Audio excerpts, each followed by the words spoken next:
Jamshedpur police ने दुर्गा पूजा के दौरान सक्रिय चेन स्नैचिंग गैंग का भंडाफोड़ करते हुए 33 लोगों को गिरफ्तार किया है, जिनमें 26 महिलाएं शामिल हैं। ये लोग पश्चिम बंगाल के हुगली से शहर आए थे और भीड़-भाड़ वाले इलाकों में चेन, मोबाइल और पर्स लूटते थे।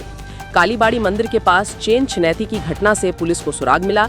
सीसीटीवी फुटेज से 2 महिलाओं को पकड़ा गया, जिनकी निशानदेही पर बाकी आरोपियों को भी दबोचा गया। पूछताछ में गैंग ने कई वारदातें कबूल की।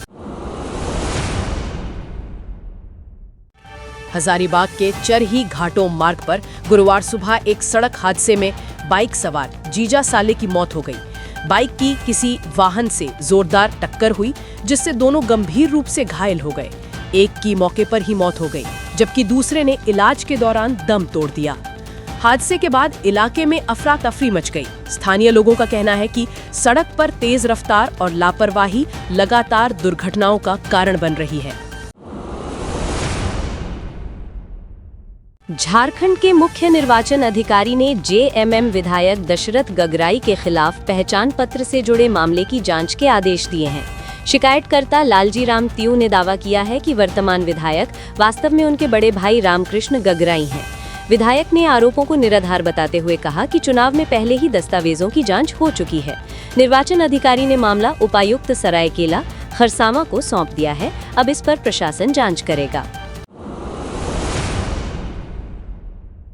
पलामू जिले में सरकारी स्कूलों के 15,779 छात्र छात्राओं को पिछले साल की छात्रवृत्ति अब तक नहीं मिल पाई है। इनमें ओबीसी, एससी और एसटी वर्ग के बच्चे शामिल हैं।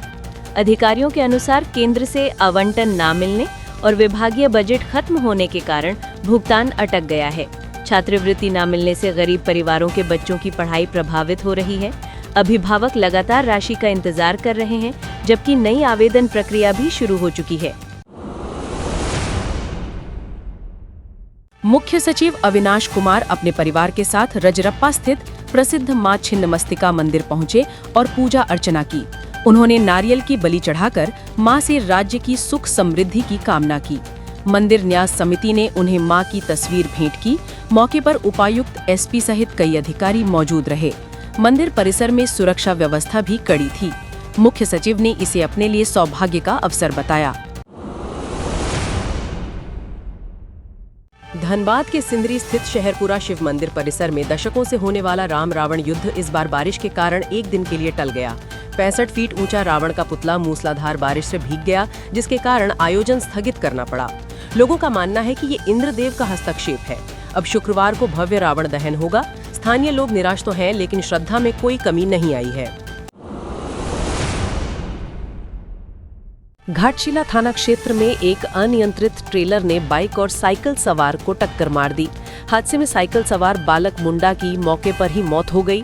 बाइक सवार किशोर भगत और उनकी पत्नी मौसमी भगत घायल हो गए, जिनमें महिला की हालत गंभीर बताई जा रही है। आक्रोशित ग्रामीणों ने हाईवे जाम कर दिया। लोगों का आरोप है कि सड़क पर हो रहे निर्माण और डायवर्जन के कारण लगातार दुर्घटनाएं हो रही हैं।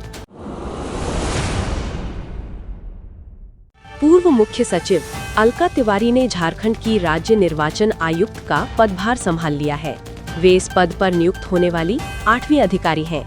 अलका तिवारी के कार्यभार संभालने के बाद आयोग से जुड़े कई महत्वपूर्ण फैसलों की उम्मीद की जा रही है। उनके कार्यकाल में राज्य के आगामी चुनावों की पारदर्शिता और बेहतर संचालन पर विशेष ध्यान रहेगा। खरसावां जिले के आमदा ओपी क्षेत्र में जमीन विवाद को लेकर 3 युवकों ने धारदार हथियार से हमला कर एक व्यक्ति की हत्या कर दी। मृतक की पत्नी भी गंभीर रूप से घायल हुई है।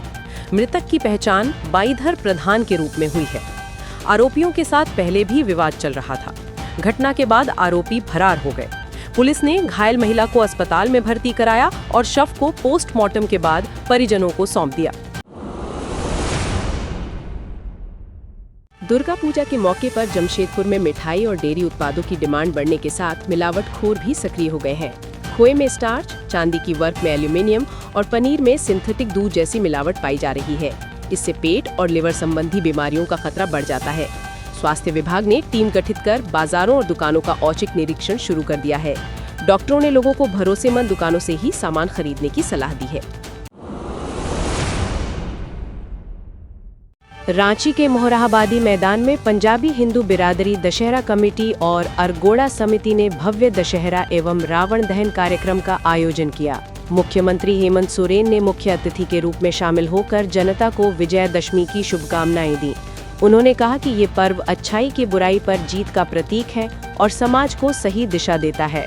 खराब मौसम के बावजूद बड़ी संख्या में लोग पहुंचे, जिससे संस्कृति से गहरा जुड़ाव साफ दिखा। कार्यक्रम में केंद्रीय मंत्री संजय सेठ, कई विधायक और बड़ी संख्या में श्रद्धालु मौजूद रहे। रांची के मोरहाबादी स्थित बापू वाटिका में गांधी जयंती पर राज्यपाल संतोष गंगवार, मुख्यमंत्री हेमंत सोरेन और विधायक कल्पना सोरेन ने गांधी प्रतिमा पर पुष्पांजलि दी। मुख्यमंत्री ने कहा कि गांधी जी का सत्य और अहिंसा का मार्ग आज भी पूरी दुनिया को दिशा देता है। उन्होंने लाल बहादुर शास्त्री को भी नमन किया और कहा कि जय जवान जय किसान का नारा आज भी प्रेरणा है। उन्होंने राज्यवासियों से बापू के आदर्श अपनाकर शांति, भाईचारे और एकता को मजबूत करने का आह्वान किया। खूंटी के महादेव मंडा में 70 फीट ऊंचे रावण का दहन एसडीओ और डीएसपी ने तीर चलाकर किया।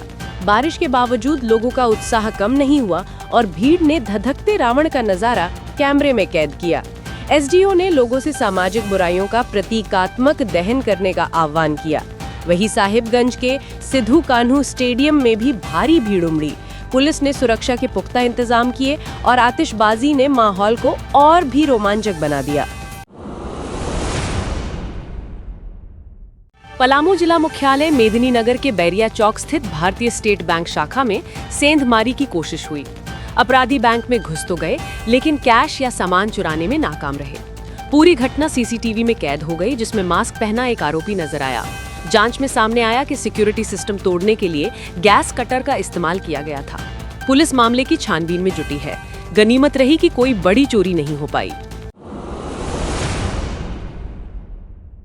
गोड्डा जिले में विजयदशमी के दिन संथाल आदिवासी समाज ने परंपरा के अनुसार महिषासुर वध का सांकेतिक विरोध किया। सैनिक लिबास में लोग पंडाल पहुंचकर पूछते हैं, मेरा राजा महिषा कहाँ है? उनका मानना है कि महिषासुर उनके पूर्वज थे और छल से मां दुर्गा ने उनका वध किया। पंडालों के पुजारी गंगा जल और तुलसी देकर उन्हें शांत करते हैं। ये परंपरा वर्षों से संथाल परगना में निभाई जा रही है, जो आदिवासी संस्कृति की गहरी जड़ों को दर्शाती है। राजधानी रांची की दुर्गाबाड़ी में दशकों पुरानी परंपरा के तहत विजयादशमी पर मां दुर्गा की प्रतिमा की डोली उठाकर भावुक विदाई दी गई। सुहागिन महिलाओं ने सिंदूर खेला किया और ढाक ढोल की थाप पर नाचे। बारिश के बावजूद श्रद्धालुओं का उत्साह कम नहीं हुआ और बड़ी संख्या में लोग विसर्जन यात्रा में शामिल हुए। भक्तों ने जयकारों के बीच मां की प्रतिमा का जल में विसर्जन किया। ये आयोजन रांची की सांस्कृतिक पहचान माना जाता है। पलामू के बंगिए दुर्गाबाड़ी में विजयादशमी पर महिलाओं ने सिंदूर खेला और ढाक की धुन पर झूमकर मां को विदाई दी। मां के प्रस्थान से भक्त भावुक हो गए। एसपी रीशमा लमेशन ने भी पूजा में शामिल होकर श्रद्धालुओं के साथ सिंदूर खेला। जिले में इस बार 680 पंडालों में प्रतिमाएं स्थापित हुई थी। गुरुवार को 300 प्रतिमाओं का विसर्जन हुआ, जबकि शेष प्रतिमाओं का विसर्जन शुक्रवार को किया जाएगा। जमशेदपुर घागीडीही सेंट्रल जेल में हर साल की तरह इस बार भी दुर्गा पूजा का आयोजन हुआ। विजयदशमी पर देवी प्रतिमाओं को जेल के सभी वार्डों में घुमाया गया ताकि बंदी दर्शन कर सके। महिला बंदियों ने पहले मां के दर्शन किए, इसके बाद ढाक ढोल की थाप पर मूर्तियां जेल कॉलोनी से होती हुई स्वर्ण रेखा घाट पहुंची और वहां विसर्जित की गई। जेल प्रशासन का कहना है कि ऐसे आयोजन से सकारात्मक माहौल बनता है और परंपराएं जीवित रहती हैं। केंद्रीय मंत्री अन्नपूर्णा देवी ने विजयादशमी पर घोषणा की कि हजारीबाग जिले के बरकट्ठा में केंद्रीय विद्यालय खोला जाएगा। ये क्षेत्र कोडरमा लोकसभा अंतर्गत आता है। उन्होंने कहा कि प्रधानमंत्री मोदी और शिक्षा मंत्री धर्मेंद्र प्रधान की पहल से देश भर में 57 नए केंद्रीय विद्यालयों को मंजूरी दी गई है। बरकट्ठा के बच्चों को अब गुणवत्तापूर्ण शिक्षा का लाभ मिलेगा। स्थानीय लोगों ने इसे दिवाली से पहले की बड़ी सौगात बताया।